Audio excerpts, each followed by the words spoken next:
Well, my fans, they can be a reactionary bunch, and it was no more evident than here. Living Illusion wanted to do a theme song for me, and they contacted me, and they said they were big fans, and they wanted to do a song, so they sent me a heavier rock version, or I'd say a darker rock version, of my original theme, and I cut together this kind of intense comedic intro to it, and I really liked it. I really liked this song, but the reaction was really negative, and I honestly don't understand why. I guess I do understand in a way that I think people thought that this was going to be a permanent change, like I was always going to have this intro be the thing, and so they were just like, they were just violently hostile to it. They're like, no, we can't have this. We like the old version. I like the old version too. And I think maybe they thought I was trying to replace the Irresponsibles. No. I really wanted an alternative. You know, again, it goes back to the nerd. You know, the nerd, almost every version, every movie he does has a different intro, like a fan made it. Same song, I guess, but, you know, different intros. I really wanted to incorporate that where I had different options. So I really have to thank Living Illusion for putting such hard work and doing such a great job. I like the song. I'd really like to hear an extended version of it myself. My favorite gag in this whole thing, actually one of my favorite gags ever, is when I start talking about illegal immigrants and Angry Joe's picture came up. I cleared it with him. I was afraid I'd make him mad, because I imagine if I was Joe, I'd be a little upset if somebody called me an illegal immigrant or something like that, especially since he's of Puerto Rican descent and he's not really Mexican. But I thought that's what made the joke funny to me, was the fact that I was calling him like a Mexican immigrant and he's not Mexican at all. Now, it's worth noting that even though I'm being funny here, this story I'm telling about how I was really feared and ostracized in high school is absolutely true. When I was in high school, I played Magic cards, and that was kind of the gateway into playing D&D. I had a huge group of D&D players, and we would play all the time. And it wasn't long before the various Mormon students were really honestly coming up to us and asking if we worship Satan. Like they were being missionaries to us. You know, they were like, they were preaching. You know, they would hand us reading material and they'd ask us if we wanted to go to seminary with them. And it wasn't long. We were cynical and sarcastic to them, and so I think we were a little rude. And it wasn't long before I was personally hauled into the principal's office, and they asked us what we were doing, and you know what these they wanted to see the cards, and we told them they wanted to see the books, and I didn't have any of the books on me. And they said, "Listen, you can't be playing this on campus. You have to be focusing on schoolwork." And I'm like, "Well, we only do it during lunch. You know, we're not playing it during." And they're like, "Yeah, but you're bringing gambling paraphernalia on school grounds." And I'm like, "Gambling paraphernalia? The dice, like dice and cards. Apparently, you can play this for money." I read it. So, like they said, I read it somewhere. You can play this for money, and like in the instruction book, there's rules for playing for ante or something like that, where you play for cards. And so they were like, "It's gambling, cards and dice. It's gambling. And if you keep bringing this shit to school, we're going to suspend you for gambling on school grounds." And in fact, it probably would have gotten to the point where I would have gotten expelled, because I did get suspended. And so really, a teacher who was also a gamer, who will remain nameless. I don't know if he's still working there. I don't want to get him in trouble. Like the principal of the school is actually listening to this, but he would let us play in his classroom during lunch. He would let us in, and we'd all play in secret. We had a secret coven. And they made it, you know, we became criminals because they made it illegal. You know, it was like we weren't hurting anybody. Like, and really, the whole, this has gone on for a long time. The whole Mazes and Monsters thing, and the story of Mazes and Monsters really ties back to this James Dallas Egbert dude, who he was really a disturbed guy. As I recall, he was manic depressive. I think he was, and he was suicidal, and he went missing for a while, and I believe it was exploring the steam tunnels. They used to LARP in like the steam tunnels of the college, and he went missing for a short while, and eventually he ran away from home, and I believe he committed suicide. And as a result of that, a private investigator, I think, wrote a book called the Dungeon Master, I think it was. And I actually have a copy of the book, and I'm actually going to read a chapter of the book because it's really funny. But I got whipped into a frenzy, man. I honestly don't know. I liken it to Columbine, where when Columbine took place, they went into the kids' rooms and they're like, "Oh my God, they have Doom."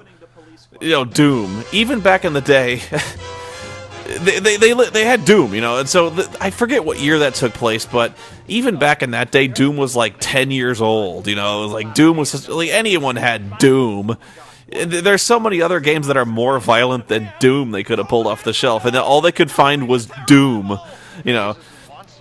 And they of course they blame violent video games for this stuff that goes on, the violence in real life, which you know, of course is bullshit. But even that kind of frenzy, you can understand it. Like you know, it's hard to.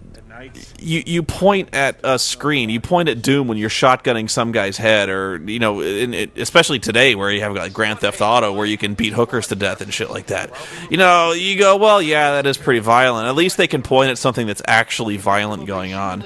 With D&D, you've got these nerds, and they all look like nerds. They look like me. They look like you. You know, they look like harmless people. They're just rolling dice. The weirdest it ever gets is LARPing, and even then, they're really not that disturbing. You know, they're fun people. They like to have fun. I've never really seen any... Okay, I won't say I've never seen any creepy role players, but I've never seen any role players that I thought were, like, in any serious risk of causing harm to anybody, or like, definitely not the kind of weird satanic blood ritual cultist type people.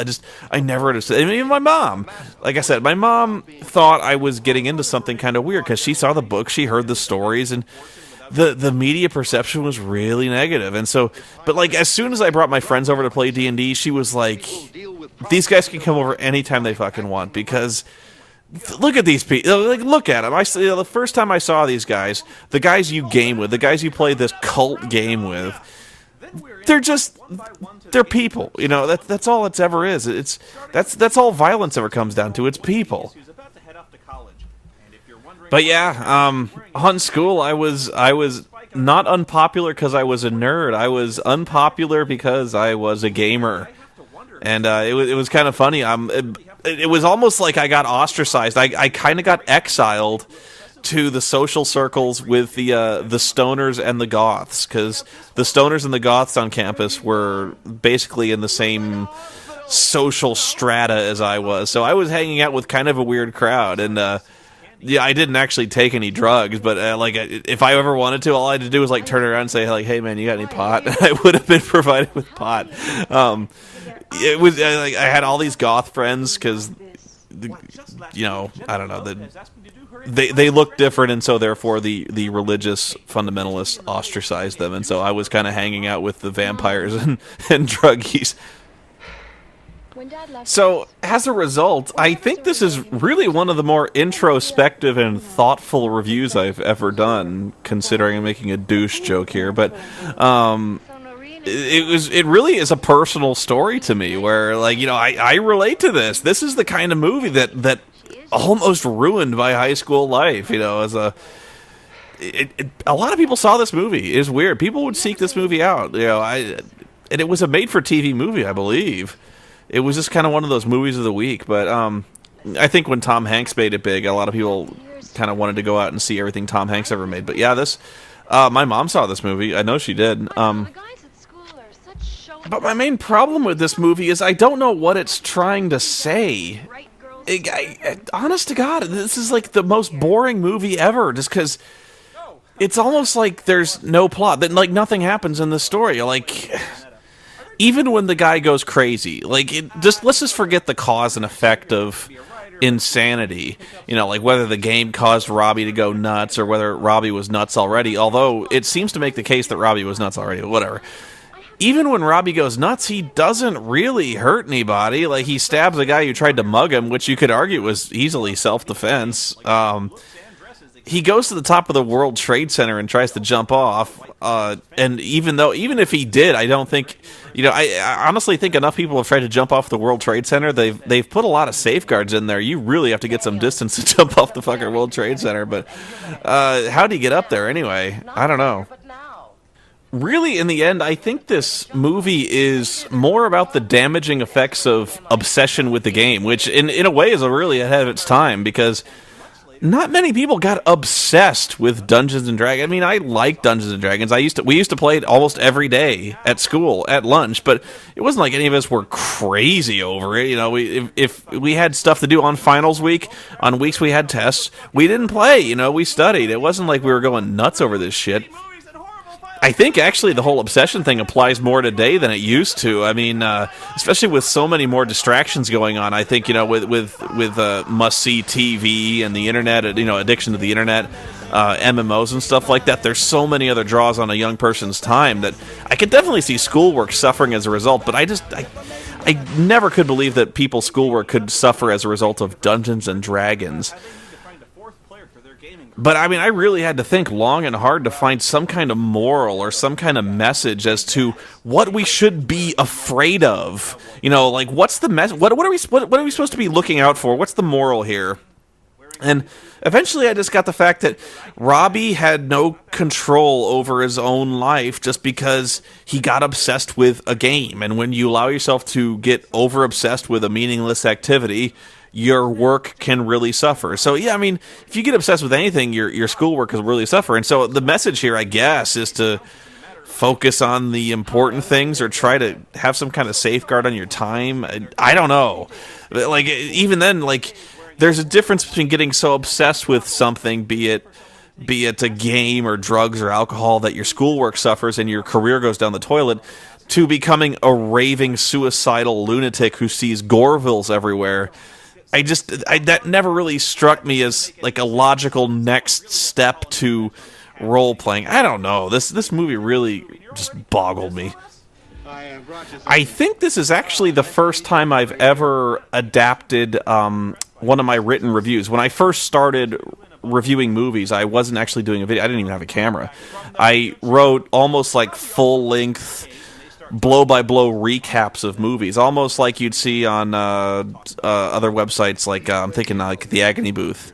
I used to recap movies like that. I didn't even know about the Agony Booth then either. I was just doing it on my own, but yeah, I did Mazes and Monsters. I did a bunch of stuff. It's actually probably still online if you can check it out, but I didn't just copy the script naturally. And honestly, it's probably a really good idea. I should probably go back and do some of the other ones I did text reviews for. I know a lot of people suggest the Steven Seagal movie Belly of the Beast, which is a really logical one, because that has one of my favorite moments in movies ever, where Steven Seagal backhands a guy so hard he flies like 30 yards across a room crashing into a piece of furniture. It was awesome.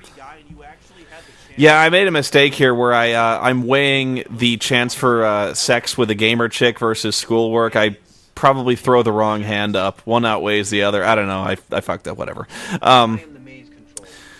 As I was saying, these movies are really handicapped from the beginning because it's almost not possible to make gamers who play D&D all that intimidating or scary, you know. So there's really not a whole lot of menace. Like, let's just say worst case scenario, Robbie just legitimately goes ape shit and starts slashing people with his knife. I think the police can handle Robbie. You know, this guy's a weeping little bitch, and he's got a little pocket knife. You know, he might lightly maim one guy before the police drag him down. But really, the only person he's going to hurt really is himself. You know. And there weren't that many movies that dealt with psycho gamers. You know, there was one called Gamers with a Z. I think it was I think it was a Scottish movie, and it was really not very good. It actually was. I think it was meant to be more of a comedy that kind of had a dark twist to it. But I saw that one, and there's another one called Skullduggery, which was an old movie, which wasn't so much about Dungeons and Dragons as it was about a bunch of people who played kind of a fantasy-themed miniatures board game.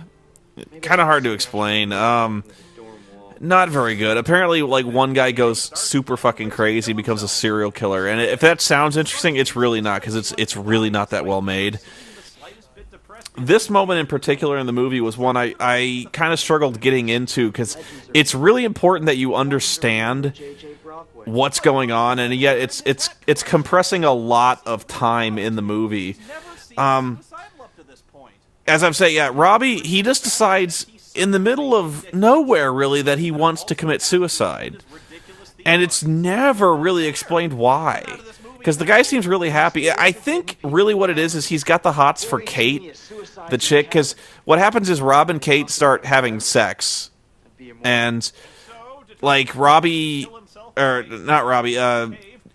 walks in on them, and they're kind of all cuddly and post-coital, and it really skeeves JJ out. And I think, like, he had the hots for Kate, and so he was so depressed over this that he wanted to die. And I don't know if it was the writing that was inadequate to convey this despair, or JJ just really was a shitty actor and couldn't convey it. Or they just didn't give him enough time, but this was an awesome moment. I love this moment where Freelick jumps into the pit to collect the treasure. How much does Freelick get?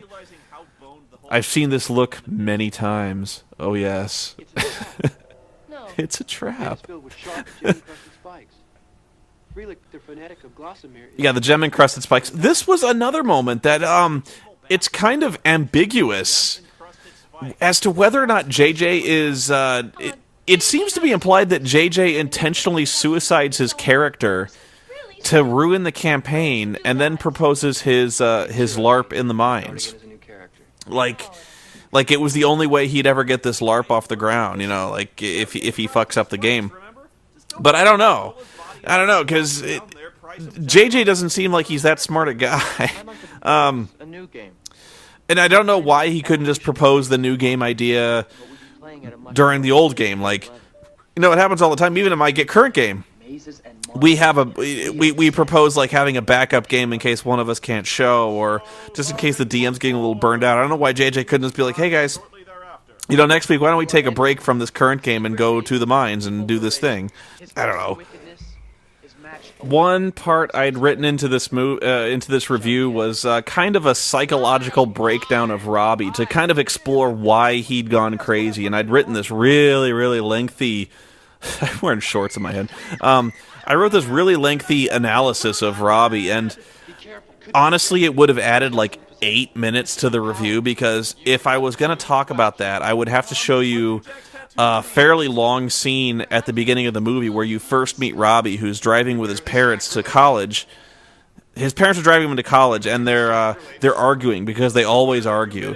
And they start throwing out like tons of backstory left and right about how his mom's a drunk and his dad doesn't care, and all this stuff. So he's got drunk folks, and I was going to go to this whole sketch where I start talking about his drunk folks and his pissed off dad, and the fact that he's under a lot of pressure to do well, otherwise his parents will pull his money. And so if you ever saw the Mystery Science Theater I Accuse My Parents, where I had this big mural where there's the drunk folks and stuff like that, I thought about just doing a copy of that where I was going to rip it off. And eventually I realized, I was going to add 8 minutes. I was ripping off a scene from Mystery Science Theater, even though it was a good one. This is a scene I'm guessing Tom Hanks never puts on his resume, or a movie he never puts on his resume. Goreville, not an actual monster. I've never seen a Goreville in any role-playing supplement. I actually did look it up in several of them, and Gorevilles do not exist. I honestly don't know why they couldn't call them orcs, or just trolls, but no, Gorevilles. It actually sounds like something should be in a game. I don't know. And speaking of Mystery Science Theater jokes, this is one I'm afraid it went over a lot of people's heads, and I wouldn't blame you, because this is a joke from Monster A Go-Go, which is one of my favorite and one of the worst movies that Mystery Science Theater ever did. And honest to God, this scene is almost identical to fucking the end of Monster A Go-Go, where like they're wandering around a cave, and they wander around the cave for a long fucking time. They see a monster, and then suddenly there is no monster. As if an eye had been blinked, there was no monster. And so I really want to make it's a joke I think really works, but I wouldn't blame you if you hadn't ever seen that movie. But if you hadn't, go check it out, because honestly, if you haven't seen every Mystery Science Theater, shame on you. And actually, you can Monster A Go-Go is commercially available. I believe you can get that in a box set. It's a good one. Or you don't want to go out with There's another really funny development in this movie. I'm not sure what they were going for with this one. There's a scene before this where Kate and Robbie are basically fucking like jackrabbits. They don't ever really go into that in this movie, of course. It's just kind of they're all kind of frolicking in the park, but trust me, they're fucking. And there's a scene where Kate goes into her dorm room and finds that Robbie has actually replaced the bed with like a king-size bed, or at least a bigger bed. And Kate's like, "Really, Robbie? What's this for?" And Robbie's like, "I got you this new bed so we can sleep together and be together all the time now." And Kate is really skeeved out by that. She's like, "Okay, Robbie, really, this is great and all, but I think we're moving a little too fast, don't you?" And Robbie's like, I totally misread this. I honestly thought you were and I were. Oh, I'm sorry." And so he got really kind of disturbed by that. And so he really throws himself into the game, which I think is another reason why he gets obsessed with the game. But I'm sorry, this scene is hilarious. This should be in every Oscar clip of Tom Hanks. I don't know. But anyway, earlier in the movie, like when we first meet Kate, she's talking about how she doesn't like guys that obsess over her for her looks, who just want sex out of her. She wants a guy who's willing to make a commitment, who's willing to, be mature and be a man and be comforting and understanding all that male crap, If I may stop, this was an awesome scene. I did not hit her. I asked Benzai to do a bunch of takes of this, and he asked if he could do a Tommy Wiseau, and I was like, all right. I think Benzai kind of regrets this performance, actually. He actually emailed me later, and he said, I kind of wish I'd watched The Room again so I could have perfected my Tommy Wiseau, but this is a blatant. I got my Gunblade reference in, I got a Tearing Me Apart reference in, and I don't. You got to give me one of those just for me. I don't know, but anyway, yeah, I was like, Kate, going back way back. Kate wanted like a mature man who's willing to like commit to a relationship, and all of a sudden she meets Robbie, who's willing to commit to a relationship, and she completely chickens out. I don't know. It was, I will admit Robbie was kind of a little creepy, like buying a bed for Kate and like, we can sleep together all the time now, Kate. Okay, I will admit, but man, that seemed really out of character for Kate, especially since we've just realized. Oh, the mask. At E3, there is a game, apparently a really, really bad game, by the way. Sean Faust told me about this game called Lucha Libre Heroes del Ring. And as a piece of swag, they would give us all Lucha Libre masks. And it was kind of a cool mask, so how often am I ever going to wear a fucking Lucha Libre mask? It was a good one. I admit, I obsessed over this scene where the guy's like, Mazes and Monsters is a far-out game. Swords, battles, poison killing, and like I loved this scene so much. I don't know why. It's really not all that funny. It's just this guy's intensity, and that scene where he's just like, the guy's like, hey man, it's just a game, it's all imagination. The guy goes, is it really? And then he just leaves, and he's like, man, the guy's all, I got so much to think about now. Is it really? Like, yes, it is. It's all it is. Back when I was in my, the whole kick where I was writing screenplays, I'd written one, and this was going to be my second screenplay, and I actually wrote about half of it. I was kind of obsessed with this movie, and so what I wanted to do was, I wanted to write a movie that did this right.